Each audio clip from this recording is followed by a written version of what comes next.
Hello. Good evening. Uh, I'm not. Hi, everyone. Let me know. How was your day? Can you hear me? Can you see me? Okay. Hoping my current light cooperates today. Hello, everyone. Good evening. How was your day? How was your day? How was your day? It's almost Christmas. What's that song? It's beginning to look like Christmas. Man, I'm not ready for Christmas yet too. I need to go and get I really want to get a big Christmas tree this year. I'm not ready for Christmas yet, but it's beginning to look like Christmas. How are you today? I'm excited. Although I come to think of it, is it that I've not gone out well enough or something? Because I'm just thinking about it. I haven't seen any grandiose Christmas trees yet. So is it me? Is it me? Is it me? I don't know. What's going on? Is it looking like Christmas where you are? LinkedIn, YouTube, Instagram, let's know. Is it looking like Christmas where you are? Hmm. Let me know. My lights, this is my lights. Is old faithful. Seems to be tired. Is it beginning to look like Christmas where you are? Let me know. Is it beginning to look like Christmas? Is it beginning to look like Christmas? I'm excited, but I'm not. I don't think I'm ready for Christmas yet. I think I've just been so busy, and I'm afraid. I feel as if I don't do something about it this week, next week, hey, I hope that Christmas will not come, and I'm not that ready. Hey, I have to do something. Oh, I have to do something about it this weekend. I have to do something about being ready for Christmas. We have to be ready for Christmas. Is it looking like Christmas where you are? Let me know. Is it looking like Christmas where you are? I'm not ready for Christmas yet, but I want to be ready. So today, this is another C-Suite Speak with the Happy Employee Coach, our speed mentoring session where we come to learn from people who have gone before, so to say, right? People who are ahead of us, and we get to learn from those who are our peers or juniors as well, because, like I've said on this show several times, I started doing this because I thought, oh, let's help the younger ones, but hey, I'm learning that I think I'm the one most helped, right? It's really been a very, very interesting journey, sharing and learning from people. So it is C Suite Speak. Today we have a very um, interesting guest who is going to join us soon. I'm super excited because this is someone I've known for years, like literally. Some people I would say, I mean, all the people who have come on C-Suite Speak, I've known them for years in different dimensions. But this our guest this evening, I've known for years and in close quarters, right? And we've just watched each other grow over time. And it was so exciting when, it came up that, oh, we're going to have him today. I was really, really, really happy about it, right? So, yes, it's C-Suite Speak. We're here to learn. It's a speed mentoring platform, like we say. The whole idea is we learn. You see people from afar, you feel like, their growth, their okay. Talk by on LinkedIn. Is what is no, it's not. I don't know. I hope it's not looking like Christmas where you are, B. Hey, I really hope I'm even in my own house is completely bare and I was making noise. From 1st of November, 2nd of November, I started saying to people on calls that compliments of the season at work and stuff. But as I just started talking about it, and I realized, I don't know if I'm even ready for the Christmas. And the way this November is going, is looking like if I don't do something about it this weekend, December is about to meet me and not be ready for Christmas. And that's not gonna happen. So I've got to do something about it this week to make sure I'm ready for Christmas. So ideas, let's drop in the comments. So C-Suite Speak is our speed mentoring platform. We come here and we learn. One of the most powerful things that's happened for me with C-Suite Speak is I've gotten answers to questions I have about my own career on C-Suite Speak. It's just been very interesting. I thought I was doing this, and I am doing this, because I feel like, oh, there are people that I can impact, and there are people that can learn from me and learn from my network, right? Let me bring my network together and impact people. But frankly speaking, it's been an eye-opening journey for me. C-Suite Speak has taught me loads and loads of stuff, and so I'm just excited, to be, to be doing this, right? Privileged to do this. So yes, so let's begin to look like Christmas. Biko, biko, biko. I want to get a big Christmas tree, right? I really, I want to a bigger one. Last year was the first time. Last year was the first time we did Christmas PJs, and guess what? It was a week or so, maybe less than 2 weeks, I believe, to Christmas that my son was like, "Oh, mommy, we should do Christmas pajamas XYZ." Never done it before, never been interested. And I started looking for pajamas. Finally, we found, we thought we had everything on lockdown to deliver the day before Christmas, all of that. And then the company now disappointed. Fortunately for me, and unfortunately for the staff of the company, I know the owner of the company. So I reached out and said, "Hey, your people have set me up. Oh. I've promised my children that we're going to be doing rocking Christmas PJs. Alpha." And then they delivered it on Christmas morning. So we wore it that evening and we watched a movie. There was popcorn, and my kids were so excited. We took different kinds of pictures and poses, and they were so happy. So, yeah, I am looking forward to Christmas, right? I am, and I need to this weekend. I need to make sure between now and this weekend that this house begins to look like Christmas. I really need to do something about it. This busy, busy, busy. So our guest is going to join, right? Our guest is going to join soon. He's Mark, is a friend and brother. Actually, he's a friend and brother. It's not just a friend. He's a friend and brother. We've known each other for we've known each other for a while, oh, maybe 16 years. When he comes, I'll ask him. 16 years or something, right?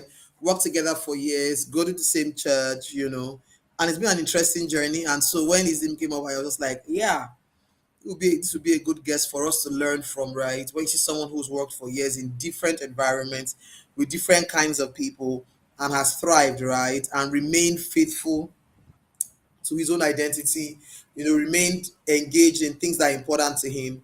I think that's just absolutely, absolutely exciting. Okay, so we are gonna have him soon. I hope he is not having any technical issues. Let us see, let us see. Awesome. And yeah, our guest is here. Woo! Our guest is here. Awesome, awesome. So, welcome, welcome, Mark. Thank you so much for doing this. Thank you. Don't take Absolute it for pleasure. granted at all. Thank you for joining. I usually start with I've just been talking to people about Christmas that it's not looking like Christmas around me, and even me, my own house is not yet ready. But I gotta do something about it. I've been making noise that I want Christmas to. I'm happy, but I've not done anything about it. I've been too busy, so something has to give No, this week. So that you my still you house. still have time now. So No, no, no, no, no time. Today's already November 11th. No, no, no. Decor should be out by now. for real. We got to do something. Please, oh. I've said telling people compliments of the season. Whether you're America, it doesn't matter. I've been telling people compliments of the season. So I need to do something about it real fast. I Yeah, need to. looking forward to So Christmas. welcome. Thank you for Yeah, for saying yes to doing this. So what's this sweet speak about? Essentially, some time ago, I mean, I was telling you people that I've known you for what, maybe 15 plus years or something now. And I'm really excited about today's show because while I say I've known many people that I've invited, I think this is one person I've known the longest, right? And that's come on the show. Okay. And so I'm really happy about that. And it's not just someone that's okay, it's my friend I met at work, it's both a friend and a brother. And we get to see ourselves regularly, yeah, right? So we're in each other's lives, we sit together in church. There's so much going on. We see each other, our kids play with each other. There's just a lot, and I'm happy I'm able to do this with you. So C-Suite Speak, right? It started this year. I used to come on live on Instagram. That was like 2021 thereabout. You remember then? everything kind of fizzled, took a different direction. Yeah. And then this year I started watching Diary of a CEO, you Okay. know, and I thought, we don't have anything like this, Holy Spirit now inspired me and said, start something, right? And I was like, with my life the way it is, okay, let's see. I was like, oh no, you have a good network that you can leverage, right? Sure. Let people come on and just share their story. It's not even a question, 10 pointer. Then it's just when people see some people's profiles, they're like, God, when? God, when? They're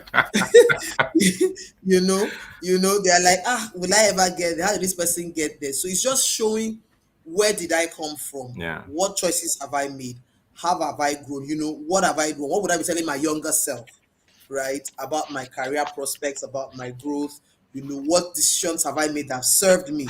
What hasn't served me? What would I advise? So that's what this is about, really. So it's just you sharing your story, and I'll just walk with you, ask the questions, right? So that's what this is about. So again, thank you very much. I don't take this for granted at all. I'm very grateful. I didn't have much of a choice now, did I, Nika? Like, Don't say that no. now. They'll be saying, They'll be saying, wow, Could wow, I wow. have could I have really said no? Well, I'm happy to, yeah, actually. Thank you. So we start with you introducing yourself, right? So whichever Okay. of the hats you wear Hmm. that you want to share. I don't even know how I'm going to go through that. In fact, anyone you share, I'll Hmm. just follow you and lead the conversation. It's not you are the one leading more like, but I'll just Yeah. follow, and just Yeah. unpack as you share. Yes. So over to you. Okay. Welcome, and then let's get to meet you. All right. Thank you. My name is Mark Makapaibo. Currently, the I'm the group head of tax and transfer pricing for TGI Group of Companies. It's a conglomerate. We operate in different countries and all. And career journey has really been interesting. Like Nika said, we've been friends for 15 plus years. I started my career in KPMG, professional service in the tax team. And from there, between then and now, I'm like Nika's husband. We've we've moved around a bit. So between then and now, it's been one change to the other. So I've worked in a couple of places, Unilever, Nigeria. I've worked in Nigerian bottling company. That's Coca-Cola Hellenic. I've also worked in Cadbury, Nigeria, which is Mondelez International, before coming here. And in all of these different roles, still within the tax space, but different roles, different experiences, and different levels of exposure. Outside this, I'm a director in a microfinance bank, a non-executive director in a microfinance bank.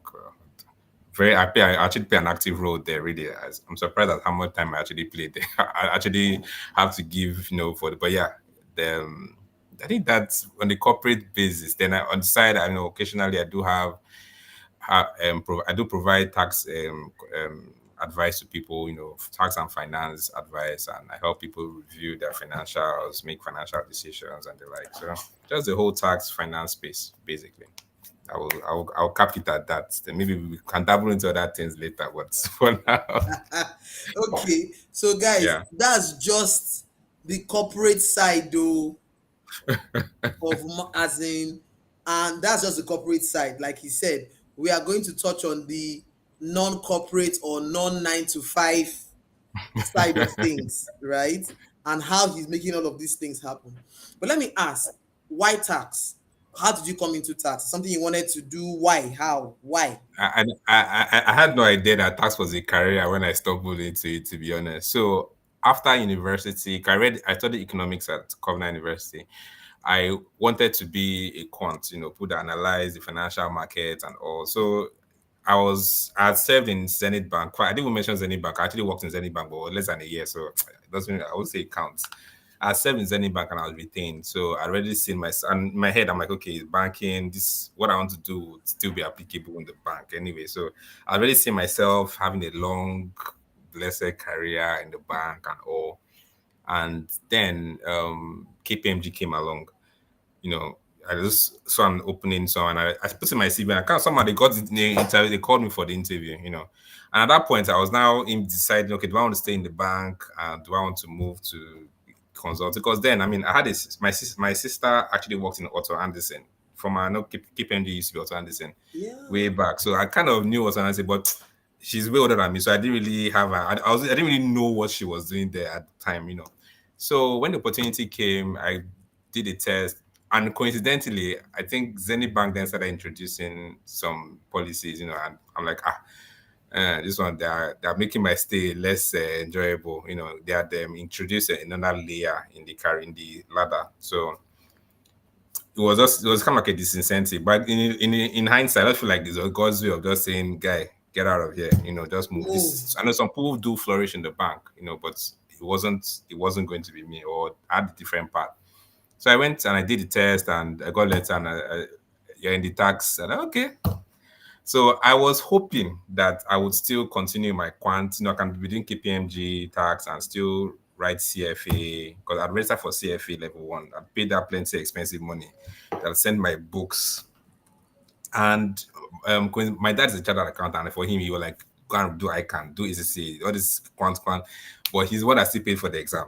So so when I started at KPMG, and you know, KPMG has this thing of you have to do ICANN or ACCA, one of the two accounting exams. So and I then had to register for ICANN classes. And I thought to myself, next month to myself, I will either focus on one or I'll run mad, because at that point I knew that I wasn't going to be able to do both. So I just dropped the CFA and focused on ICANN CFA, and I never looked back. And and that's how I stumbled in tax, honestly. I know the funny thing is, no, then when I joined the tax team, my dad was a bit concerned, because he was like, tax not too narrow. You know, then tax wasn't as everywhere Yeah, it's like not as this. yeah, Everyone like, you especially know, in especially this Nigeria. tax. So are you tax collector? No, does that call? Say, You tax, know, Zacchaeus. that tax feels a bit narrow. I said, well, I'm here, let's make it work. But right now, no regrets at all. Like absolutely no regrets absolutely no regrets. It's been an interesting journey so far, to be honest. Hmm. You know, I like what you shared, right? That you had to decide focus. And I think that many people, young, fresh from school, in their mid-20s, have this challenge of focus, Mm, right? Which one valid. should I do? I was still speaking to somebody, was it last week or 2 weeks ago? I can't remember now. But she's in her early 20s, right? And she was like, oh, I am a first class student from here, right? I have done this here. I am now doing this here. Mm. People are saying I should go and do masters, so uh, so talk to us about that decision, okay, around, okay, I really wanted to do this, so but now I've now gotten this one, and then now they say I should do two exam, and okay, so talk to us about that and share it from a perspective that says, is it okay to experience that? What do you need to consider to take a decision on what to settle for, Mm. right? And is there a fear of what can go in quotes wrong by choosing one or the other? Just helping someone walk those shoes Yeah. now, in hindsight. Yeah. Okay. So for me at that point, the decision was, in hindsight, it wasn't that simple. But for me, it was a simple case of I cannot come and kill myself, literally. Okay. Yeah, it was simple case of but there were a couple of things I considered, because one, the truth is, if I'm going to be honest with myself, I could have winged both. I could have winged the whole CFA exam, and I told my line manager then that one of the managers, I'm writing, oh, it was good, and it was a good thing. I could have winged both, but I took a step back, and I had to ask myself questions like, okay, you've started in this tax journey now, 'cause I'm kind of person I like to look for the next 2 3 years. I may not have the full picture, but I need to have an idea. Um, I just try to think. So I'm like, okay, so where do I find myself in? I started in this tax world because one thing, I mean, maybe I don't know if I mean, so one thing I noticed is like young people struggle with is staying power. And I realized that if I'm going to start this tax work, and so this was my first year, really, like my first 6 months. It wasn't even long into my into KPMG. But I told myself that if I'm going to start this tax work, I need to be here long enough to build competency that I can use anywhere, hmm. and not just stay. Oh, I'm going to stay 1 or 2 years and then go. Because if I say 1 or 2 years, I don't think that tax experience will count as you being proficient. So for me, I told myself, okay, so if I'm going to stay and build that competency in tax, what I need is not CFA, is ICANN or ACCA. I mean, that CIT and other that professionalism that lean towards that. That was one. And secondly, then, even if I did write the CFA, so CFA is like you write it yearly, and all of that, and let's assume I even passed everything. If I had passed my CFA at my end of my third year, would I at that point would I have wanted to leave the tax field to go and start a new, because they're two entirely different fields. So, would I leave to go and start a new career, basically? Yeah, they'll say, okay, you have tax experience, but where you're coming to, you're green. And based on certain goals I had for myself and my life, and where I wanted to see myself at certain age, in quote, I just realized that this won't fly, and I just decided to focus on the tax bit and the accounting. And honestly, no regrets. In hindsight, no regrets. You said something, right? That you sat back and you said to yourself, I need to stay long enough in this thing for the experience to count. Yeah. Please, there are so many ways I can slice and dice this question, but I want to allow you to just talk about this as it comes to your mind, and I will pick points and maybe unpack, because I find that people don't understand the power of staying power, but it's what it is. Yeah. That's staying long Oh, enough. yeah. It counts. It's so, and unfortunately, you may not even know what you've robbed yourself of until you then look back 10 years and you're like, I've just been, who am I? Yeah. Which one? So please talk to us about how that is important and how a young person can frame it for themselves. Okay. Super important. Like, first of all, I think it's important to even to note that staying power is important, but where you stay is also more important, because you can be staying power in the wrong place. You're staying your power basically in the wrong place, and you live there. Hi. And Hey, staying your power. Hey, so, my goodness. for me, it's like, so back then, because KPMG was, I mean, big four, the potentials were there. So for me, it was an easy one to even stay. So for the young person out there thinking about it, is staying power, I mean, staying is important, but where are you staying? You need to ask yourself, and what are the prospects of the future prospect based on me staying in this place? Because when you're able to make that evaluation, then it reduces the fear of the unknown. Because some people will stay where they shouldn't be staying, because they're afraid of stepping out to something that could, they're not sure what, so they're just manage. Let's just manage it like that. And before 10, 15 years has gone by, and that experience, because KPMG shaped everything about me, in terms of how my approach to work, in terms of how I value every minute of my time. Remember, we used to have this per hour billing. You would then come Yes. online and say 1 hour I did on this client, the other hour. So, it's shaping it. And at an early stage, you're interacting with CFOs, MDs, finance directors, this small boy that's coming from school asking questions. So it was really eye opening. And I spent around 5.5 years in KPMG. When I left, it was clear. Like, when I moved into industry, the difference was crystal clear. Like, I was seeing myself and somebody who had spent equivalent or even longer in industry, and I could see the difference in our perspectives. And that for me even justified yeah, it was good that this cooking you cooked in KPMG, it was really good. So staying is important, really, like, but stay at the right place, so that, and I mean, there's so much you will unpack while staying in the right place. Like, can we talk about making the best while you're in the right place, building the right skills while you're in the right place, building the right network?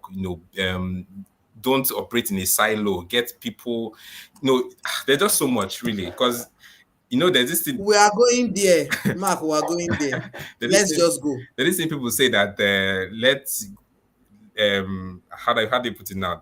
Don't just stay in a place, but let this place stay through you or something, or pass through you. Don't just pass through Don't the place. just go to school. Let school pass through Yeah, you. something like that. So, if you're in the right environment, with the right factors, the right kind of colleagues, the right kind of experiences, right kind of exposure, if you allow it shaping you, there's no how you won't come out sounding like, the values that you have learned for, however long you stay there. And it's always an asset wherever you go. You said staying power is important, but where you stay is more important. And if, as you know, I'm actually taking notes as you're speaking, Mm. right? And you say don't stay your power.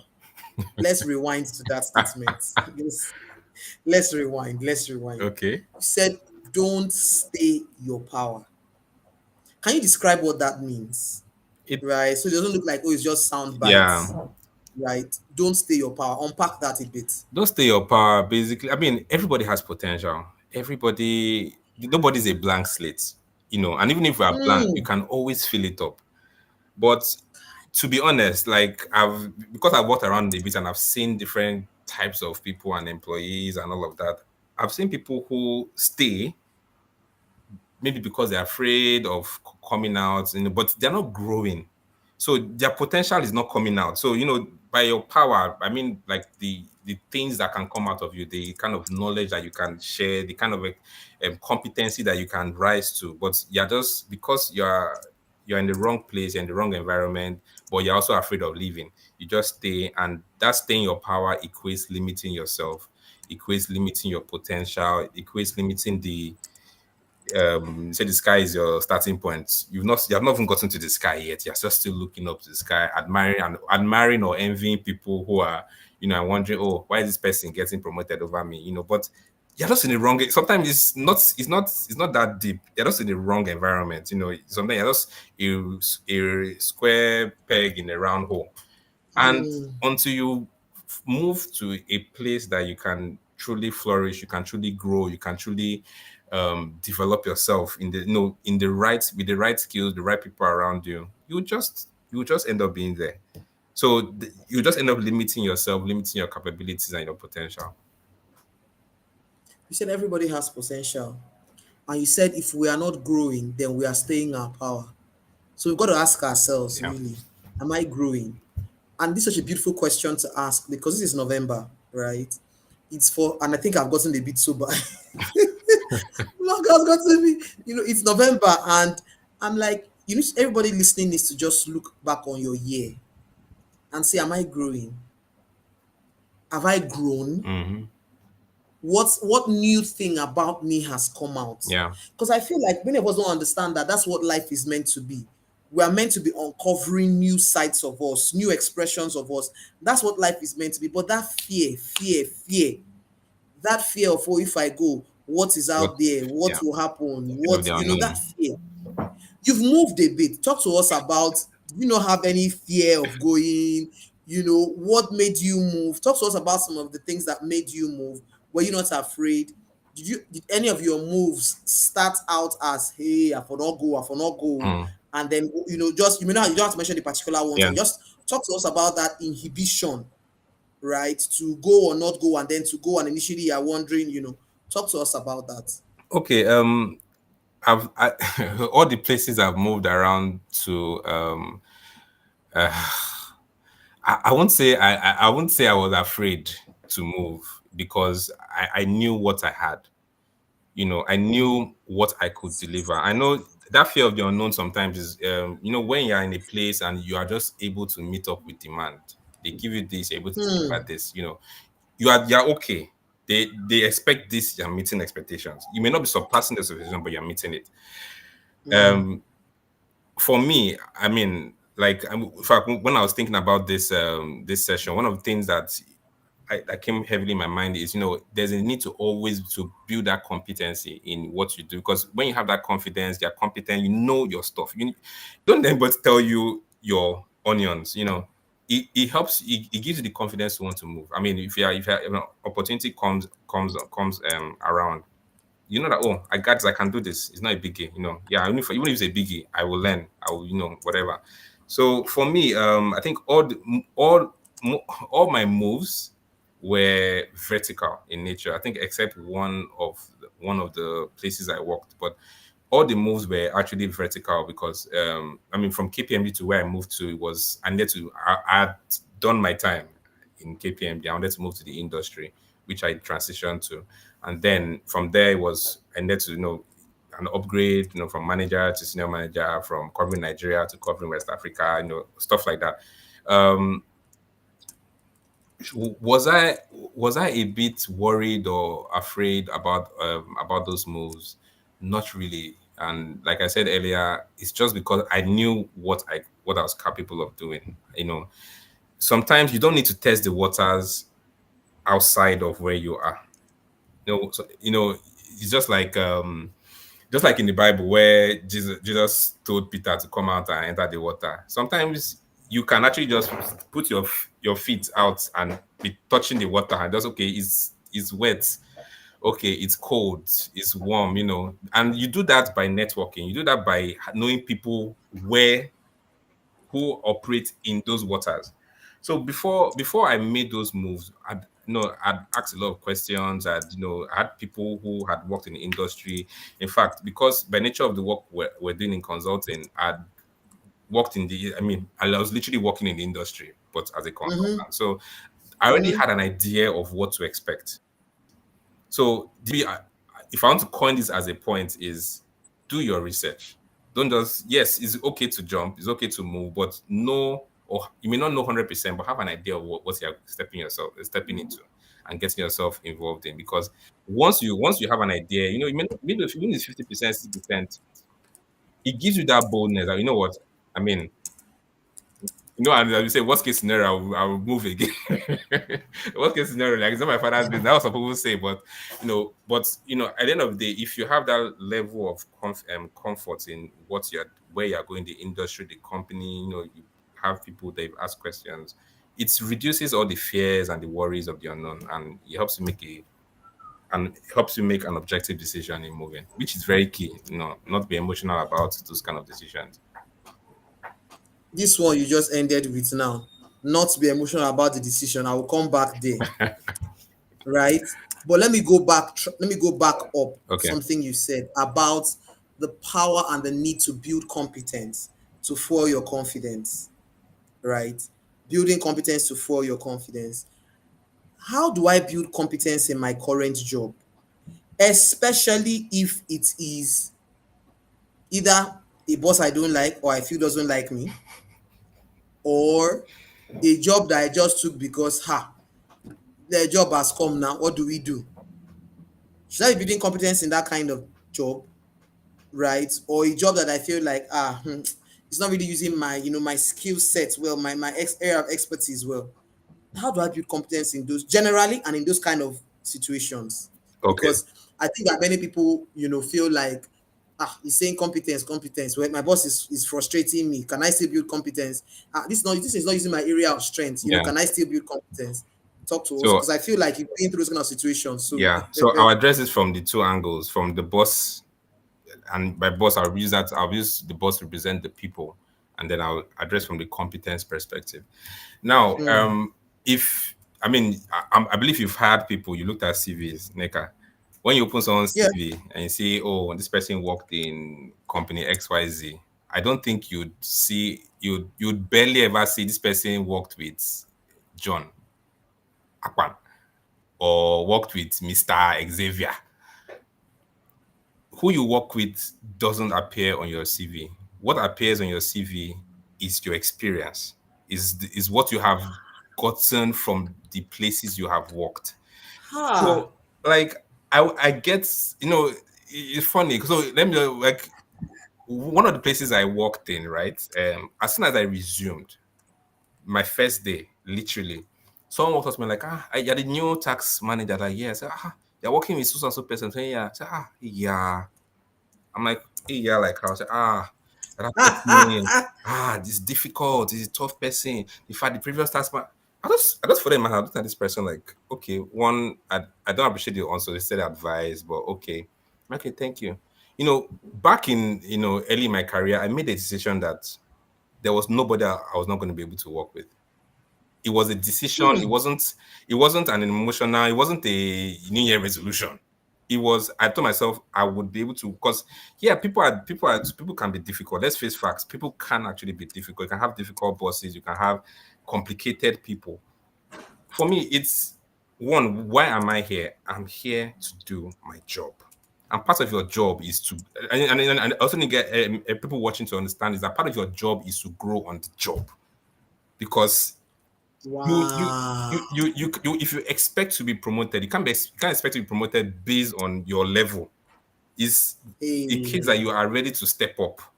Do you understand? So part of your job. So my priority at every role is I'm growing. That's be among delivering your KPIs and meeting your deliverables and getting your above performer, I meet performance or above is how am I growing from how am I going from point A to point B? How am I better?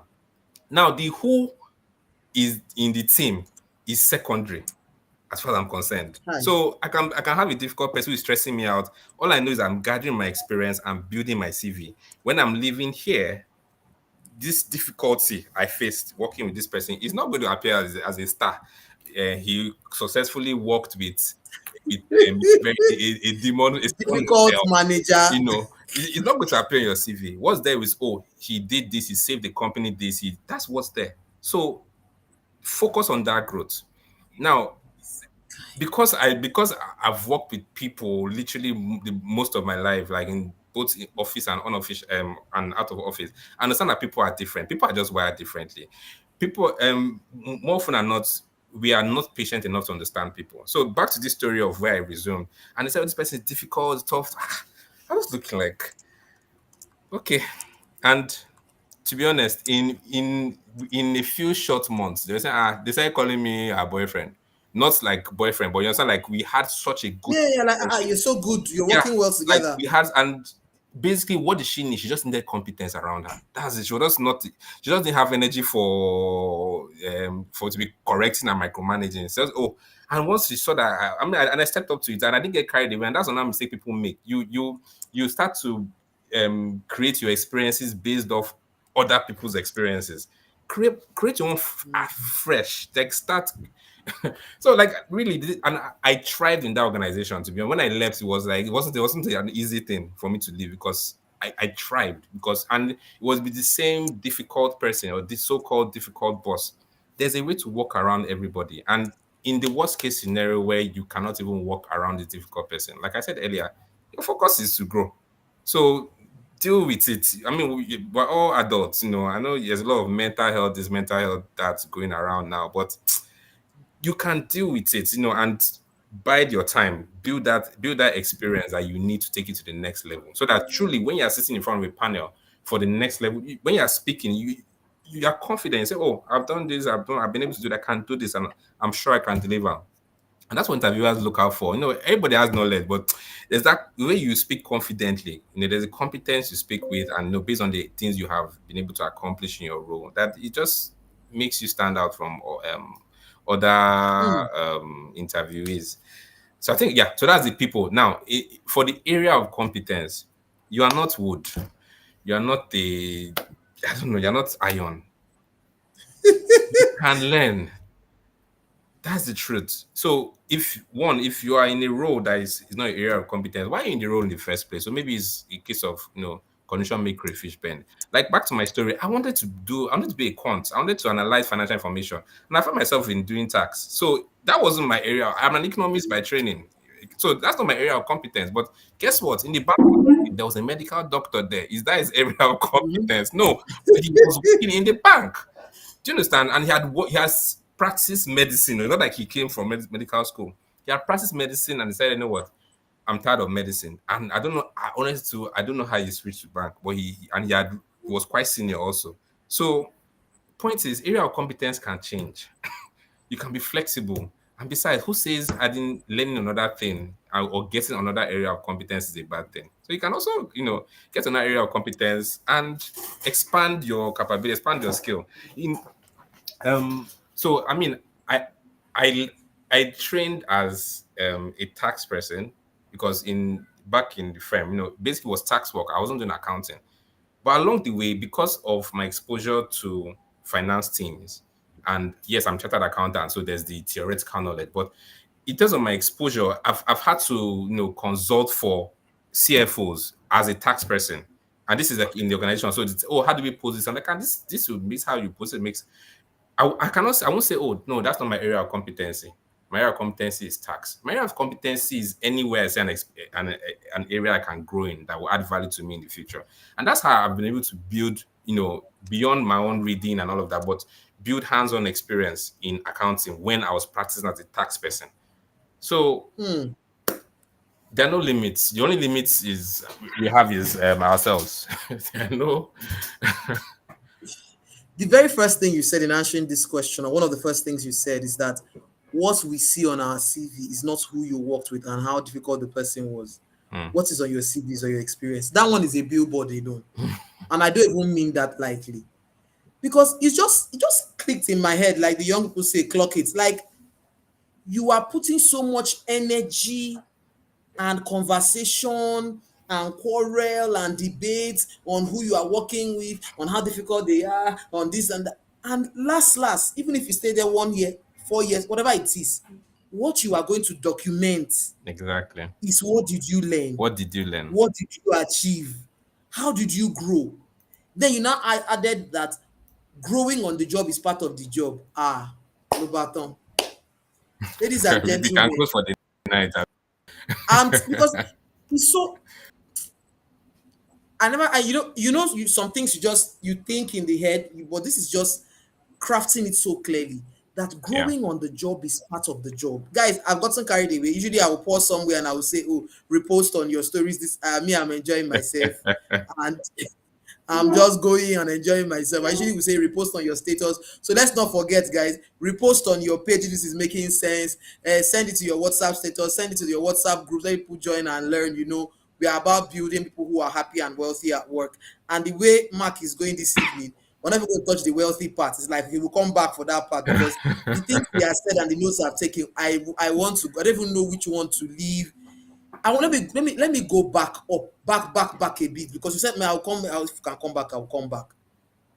You said, in taking a decision on whether to stay and evaluating your decisions, you said you asked yourself, what are the prospects of you staying here long term? So you took a step back and you said, okay, if I'm here long term, first of all, you've already established that the need to have staying power, right? And not to cap ourselves and limit ourselves by, and the fear of the unknown. But you then said you evaluated what prospects are there. Can you please share with us, what kind of questions should I ask myself as a young person in my first 2 3 years that will help me know if the career prospects? And again, we're not saying here that you shouldn't take a job when you get one. Yeah. I mean, you have to body and soul together, so you have to do all that. But when you've done something for like a year or two, how do I evaluate and say to myself, are the prospects here looking okay? What would make that answer a good to go? Okay. One very simple, very, very simple. It's like, the way you have Expo is look at people that have spent 6, 7 years in that place.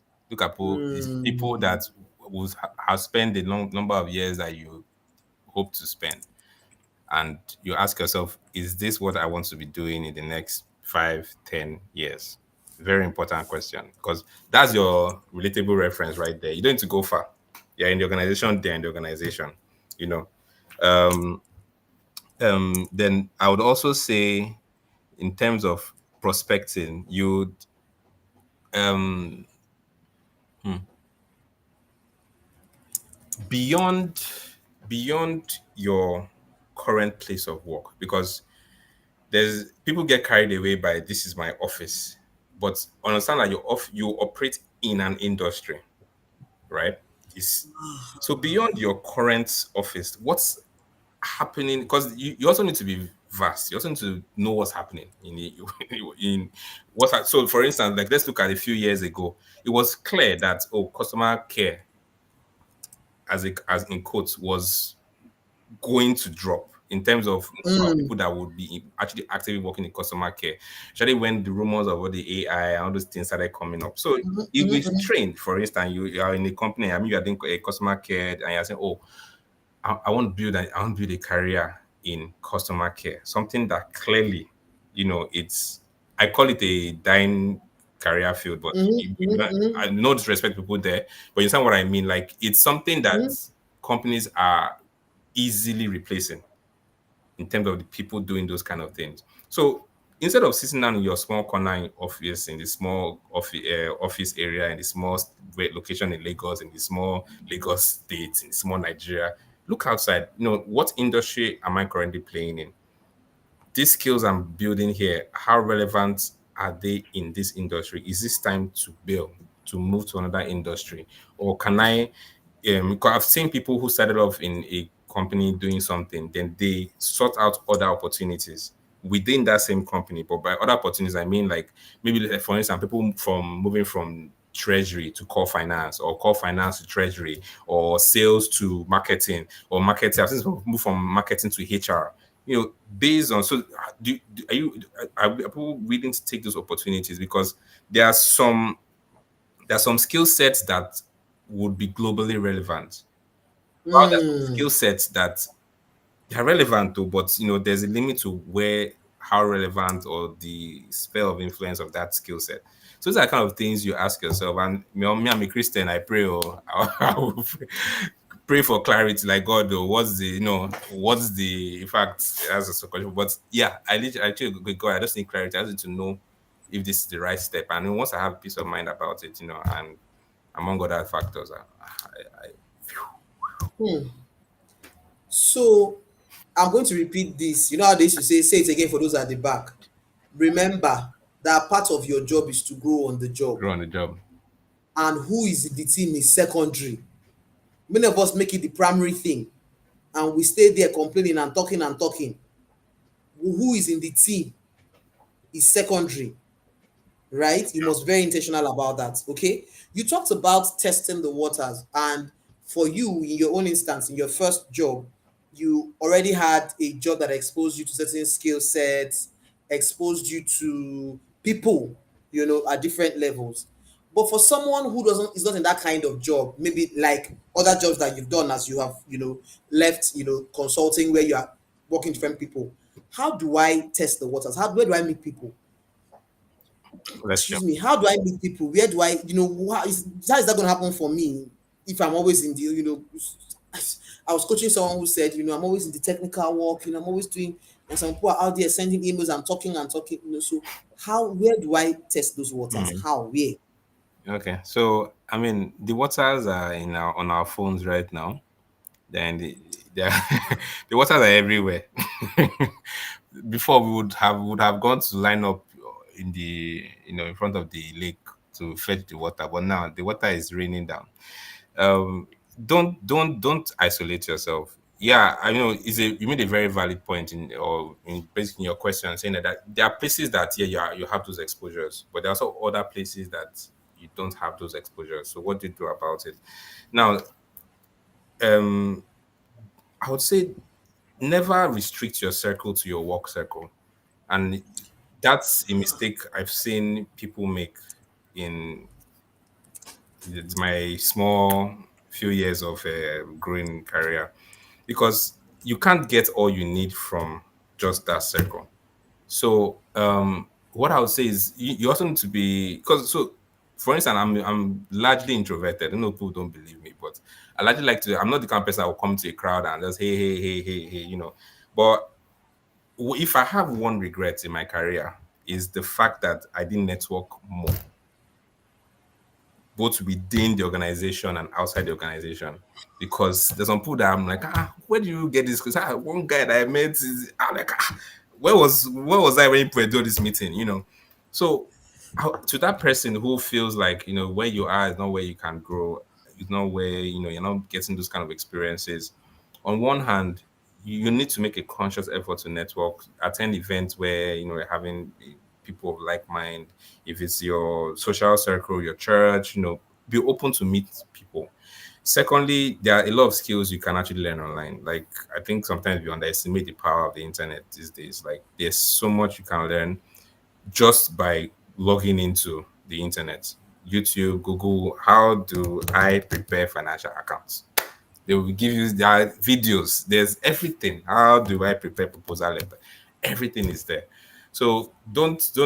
Yeah, I mean, it's one thing being a place where they are equipping you day by day, but and it's another thing in a place where you have to equip yourself.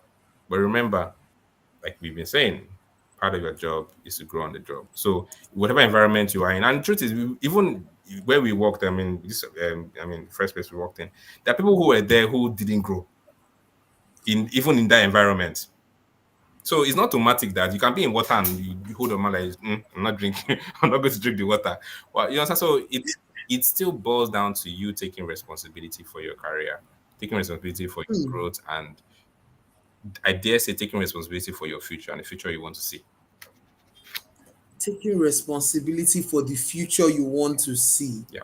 You know, at the beginning part, you talked about looking to. I've taken notes, so I have. You talk about looking 2 to 3 years and saying to yourself, okay, what do I want to look like, right? And many people sometimes just wake up and just leave, as Yeah. the day goes, as the day goes. It shouldn't be that way. So if you're someone who is early in your career now, ask yourself, what do I want to look like in the next 2 to 3 years? Don't even go too far. And say to yourself, the way you are using your time today, will I look like that in that next 3 years? The way I'm using my time today, the things I'm doing with my time today, will I really look like that in the next 2 or 3 years? It's so important. You talked about flexibility, right, in building competence. The fact that, this is what I studied, or this is what I think I like to do, should not stop you from learning. Yeah. My father studied mechanical engineering in school, and when he came out of school, of the university, he went for NYSC. And where he was posted for NYSC, guess what the business was? It was posted to a company that constructs sewage treatment plants.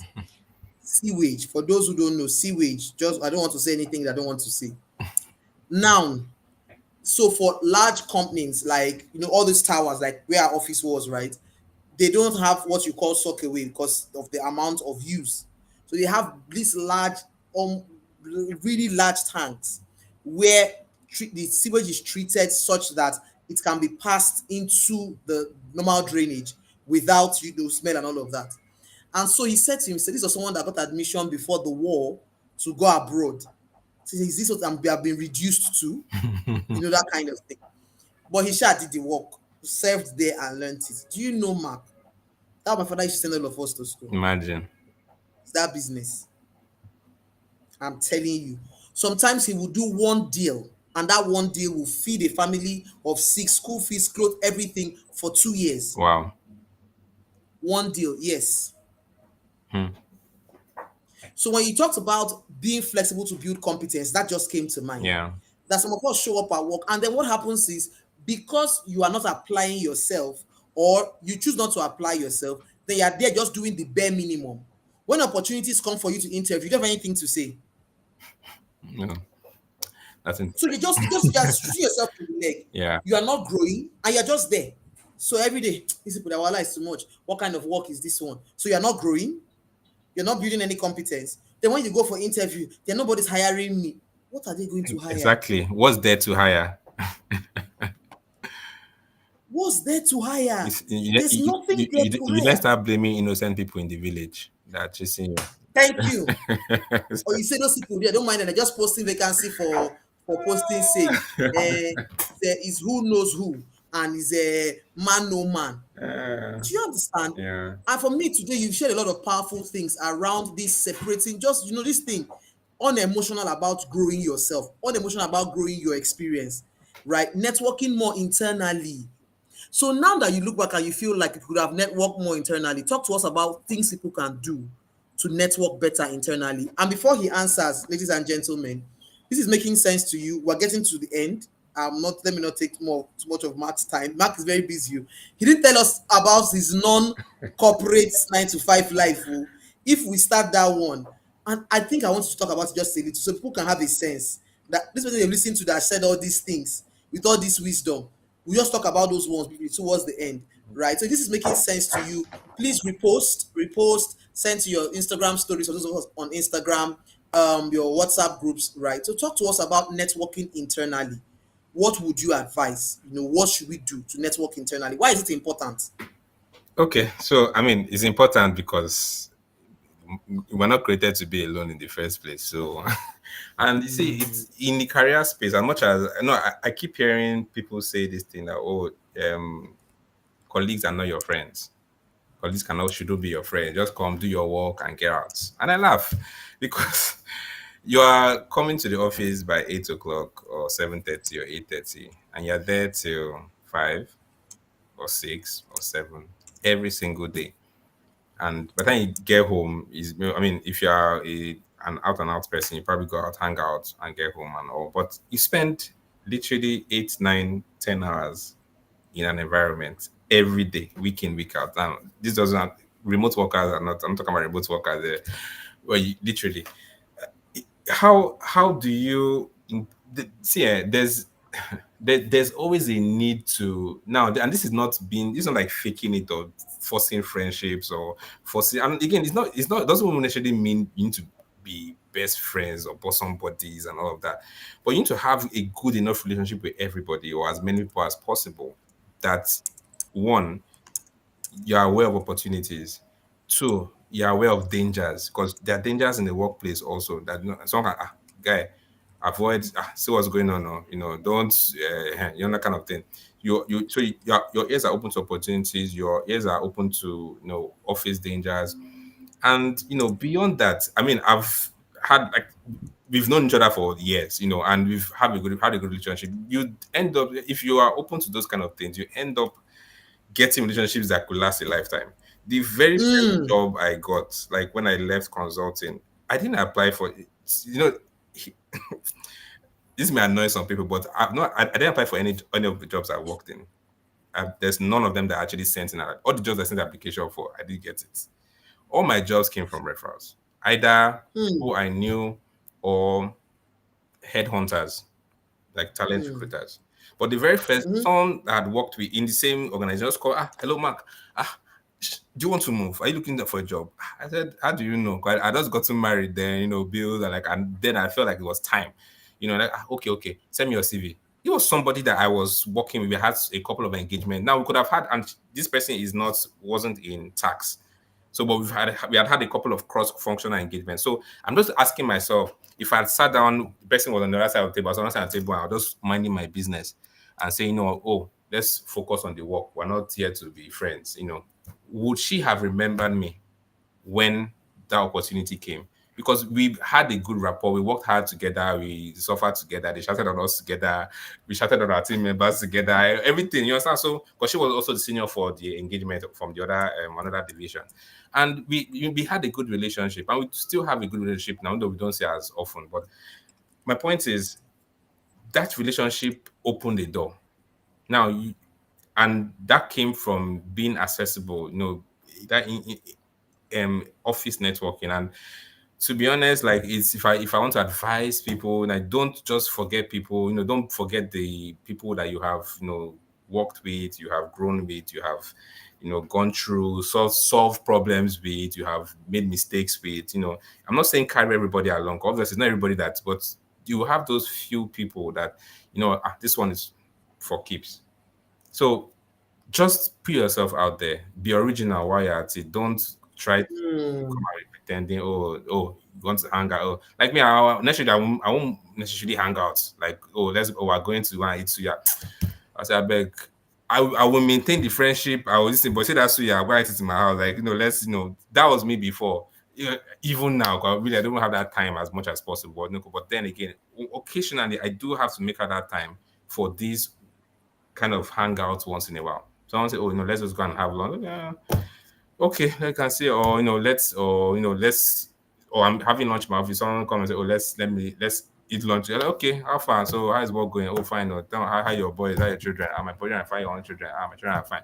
Just little things. The point is being deliberate about creating those bridges and not Mm. operating in a silo, which is where some Mm. people find themselves. Just coming Yeah. here to do you. I'm just here for myself. Or I'm not here for anybody. It's not my Just do my work and go let me home. just do my work 8 to 5 and go. And you see, I run out of time. There's just so much to unpack in this whole. Go ahead, There's please. so much to As unpack well, in go this whole ahead. career thing. I see you need to be great at your work. I'm kind of deviating from networking, right? But I'm Mm-hmm. going to tie it back. You need to be great at your work because everybody wants to work with the person that knows this stuff. Do you understand? So Ah, you see that growing on the job thing, we're still circling back to it because if you are yes. good at what you do, sometimes where you are an introvert, your work will do the talking for you. Do you understand? So Like sometimes I found myself in circles. I'm like, how did I get here? It was also, oh, there's one tax guy in the organization that the guy disappeared, everything, all of that. Oh, call him. There's a project we're working on. Let's involve him because even though he's not tax, you had based on how he carries himself, how he Carry handles. himself I'm sure he will have something to contribute. And I'm there to like contribute. there was a meeting I went for once, like, and I was looking around the room. I was the only person that didn't have gray hair. Everybody like, how did I get here? Like, literally, everybody, I don't know me. I have, and I have small boy stature again. So I was laughing. It was in my head. I was just laughing, like, how did I get here? Really? So just be so good at what you do. Put in the effort. Don't be the, oh, my contract says 8 and 5. Yes, work life balance. If everybody that knows me knows that I'm Mr. Work life balance. I'm a champion for it. But you do the work. Let the work work. Do you understand? Do the Hmm. work. If you have delivery, don't be the kind of person that will give something to and say, "Oh, it's 5. Sorry, I need to come back tomorrow." Only if you have an emergency or something to do it fine. But if you have deliverables, like be the person that they can depend on, be the person that they can trust. That if you send this thing, that they don't need to go and double check and triple check and triple check, and all of that. Let your work speak for you. Because at the end of the day, people want to associate with winners. People want to associate with star Yes. boys and star girls in the office. But you don't have to do something. Yeah. So is net. Some people just come to my office. Oh, are you Mark? I say, I'm Mark. Oh, how are you? Fine. I just came to greet you. Okay, thank you for greeting me. I greet you back in the name of the Lord. Peace out. And but point is, like, if I do say so myself, I know that I put in the effort. I know that I Hmm. would bend backwards to deliver quality. So don't compromise on that quality. Like, just own your job, own it. Hmm. Like, be indispensable. Literally, and nobody's indispensable, but some people are. Yeah, but People yeah, are hard to let go of. That's the truth. So be that person that's hard to facts. let go of. I like this last sentence you said now. Be the person that is hard to let go of. Yeah. Right? Many of us show up at work thinking, I'm just to mind my business, just do the work and go away. But this part you talked about being aware of dangers in the workplace. Hmm. Hey, Mark, if we open that Let's one, not open it. We won't leave here today. let's not open it because that's another 20 minutes minimum. Talking about that commitment to others and creating that ecosystem that serves you. Yeah. Where people will go out of, I've heard someone say, don't worry, I spoke about it. I spoke about you to them about this thing. Hmm. I was already panicking. He said, "Don't worry, I spoke to the head of division. It's fine." Being aware of dangers in the workplace. Hmm. Ladies and gentlemen, please let me know in the comments if we should bring Mark back because that one. Remember that he said at the beginning, that he's a tax and finance advisor, and you guys know I'm big on employee personal finance. We've not even scratched that one at all. We've not even gone there, right? And now he's talking about this issue of dangers in the workplace and how networking internally is so critical. Is so critical. Opportunities will come. My husband's first job out of KPMG too was someone there that said, I'm going for interview. Do you want to go? Imagine. Let's go. And that was it. Wow. So opportunities are right in front of you, Yeah. but you're minding your business. I just come, I just do the work. Nobody should just talk to me. Nobody should know my number or know where I. What's that? As in, that's one that offs me. Like, you don't share. Don't take my personal number. Just don't call me after work hours. I laugh. Oh my goodness, people will be fine, Sha. You miss out on opportunities. Yeah, You are doing yourself a huge disservice. sure. So before I let you go, let's talk about some of the other hats that you wear, right? And how you find time for them. Just very briefly, just five. Just don't go deep into them. Why I want to do that is you've shared so much wisdom. I don't want anybody who is just knowing you here to feel like, okay, in the work and that's it. No, I want them to see that in the work or he's working is not just about the job. And there are many sides to him as well. So let's step up away from the corporate side Hmm. of Mark.